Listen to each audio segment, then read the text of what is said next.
Okay, so this month I thought we'd do a bit of a deep dive into a topic which I've recently been investigating much more of lately, accessibility. So, we recently ran an accessibility workshop for a charity here in the UK, and I thought I'd share a couple of the interesting findings from our training with you all today, just because they're so useful. In the UK, more than 2 million people are living with sight loss, and over 18 million people are deaf or have hearing loss or tinnitus. So, marketers need to be really mindful of the experience that their followers have when they engage with their brand in social media. Social media accessibility is the practice of designing social media content that offers an inclusive and smooth browsing experience for everyone in your audience.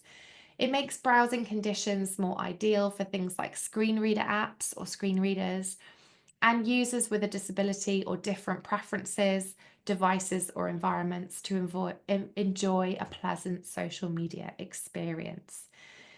So let's think about how you can make your content more accessible to the 62% of adults with a disability who are reporting to owning a laptop and using a smartphone. The first is, of course, adding captions and transcripts. So, making sure that your captions are visible, that they aren't in any of those unsafe zones, or they don't interrupt any of the existing channel furniture, and using nice stylized captions or different colors other than just white can also help those captions to stand out. Also, don't make them too small either. Remember that a lot of people are actually, struggling to read what's on their screen. So try and make them big and bold where possible. Also, thinking about the color contrast of your captions. So I mentioned there not always using white, or if you are going to use white, thinking about using shadowing or using a block background color. So here's some examples from Sprout Social about high versus low contrast text and backgrounds. So thinking about whether black or white text stands out better, which has the highest contrast, because that is what's going to make your posts and videos accessible. And then over on the far right, not using any fonts that are, too wacky or stylized that make your content really difficult to read as well. So, one of the other things that we've been thinking about recently is these fancy fonts that you do tend to see crop up either on Instagram or Facebook or LinkedIn. LinkedIn, in this example, and these fonts aren't available within the platform itself. You have to go to a third party website like Fancy Fonts in order to have these created for you. But they're not great. Screen readers don't always pick up on them. So if somebody is using a screen reader app, the font might not actually be readable to them. And also, one of the things I've noticed is they're often used a lot by scam and spam accounts. So it does add a layer of credibility issues to your content. Definitely format posts using new line breaks, and you could even consider using emojis as bullet points, but be mindful not to litter your post with too many emojis. Again, a nightmare for screen readers.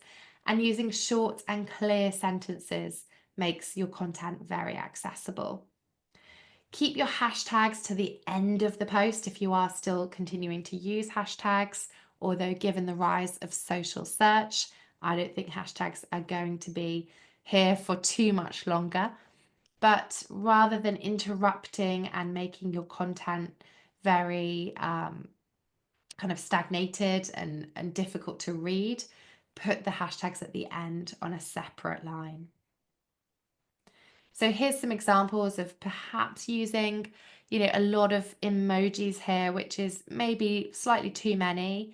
That doesn't always make your content as accessible because a screen reader will read out the name of the emoji.